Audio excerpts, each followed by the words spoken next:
osso bucco. Donc pour ceci, on a besoin d'un jarret à l'os. Carottes, céleri, oignons coupés en rondelles. Je vais accompagner ça par des pommes de terre grenouille et une purée. Un peu spéciale aujourd'hui que je vais mélanger avec un concentré de tomate citron, comme c'est acide, on va rester sur l'acide. Donc pour la purée, il nous faut de la crème et du beurre. Je vais accompagner ça aussi avec des tomates, un multicolore de tomates avec un peu d'échalote et huile de concentré de tomate et le bouillon. 1 litre de bouillon. On va mettre des grands sel et du poivre sur ma viande. Donc je le fais saisir.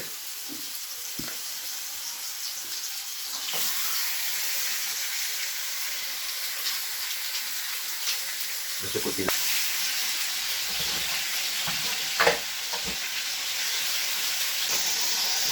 Je le fais saisir et vous donner une petite couleur et je le retourne. 3-4 minutes de chaque côté, ma viande est bien saisie, je la retire, je la casserole.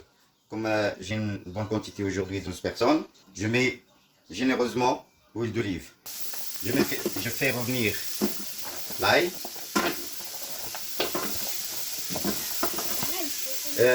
L'oignon, pardon, je fais revenir l'oignon. Je pense déjà l'ail. Et je rajoute les carottes et le céleri. Je diminue le feu et je les laisse revenir comme il faut. Minimum 3, 4, 5 minutes. Ça dépend de la quantité. Du sel et des poivres, bien sûr. Un peu d'ail. Vraiment un petit peu. Hein. Non. Généreusement de l'ail.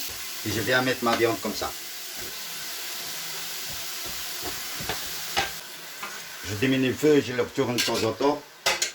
Pour ne pas que ça brûle. Mes tomates montées. Je le retourne, je mélange avant de rajouter mon fond d'oignon. Je le retourne. Bien sûr, s'il y a une pièce ou deux, c'est plus facile. On peut même les cuire à la poêle. Rajouter mon fond de veau.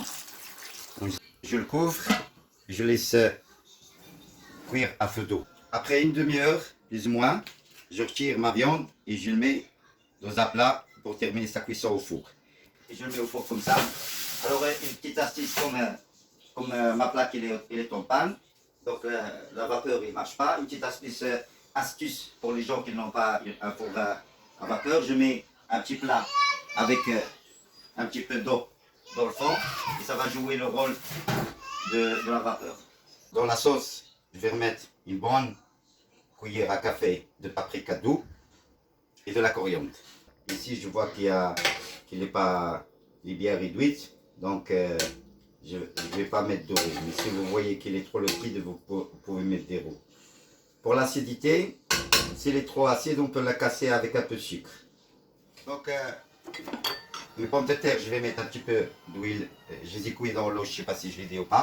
Je vais mettre un petit peu d'huile d'olive, 2 bons morceaux de beurre et de la crème pour faire une purée. Aujourd'hui, la purée elle va être comme c'est un plat acide, donc je vais la mélanger avec. Il y a des tomates, coriandre, citron et de l'ail dedans. Donc quand il sera prêt, je vais la mélanger avec ça. Ça va donner de l'acidité et du couleur. Ici, mes tomates, je les ai coupées en deux. Et mes pommes de terre, je les ai coupées en deux. J'ai mis de la coriandre, sel, poivre et de l'échalote. Et je vais les mélanger et les mettre directement, pas besoin de les passer à la poêle. Voilà la structure finale de mes légumes. Je les réserve et je les mettrai au four quand ça sera prêt, 5 minutes avant le dressage. Donc mes pommes de terre avec de la crème et du beurre, je vais les écraser comme ça. Et je vais rajouter l'acidité de tomate, ail. Donc on va le mélanger aujourd'hui. Ça sera une purée un peu acide. Et sel, poivre bien sûr. Donc ma viande est prête. On va vérifier la cuisson. Ma sauce est prête, ma purée est prête, mes légumes sont encore dans le four. On commence à dresser. Je mets d'abord mes légumes comme ça.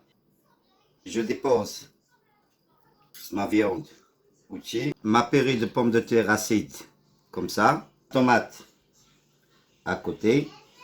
Ma pomme pétée comme ça. Je remets un petit peu de coriandre sur la purée et un peu partout.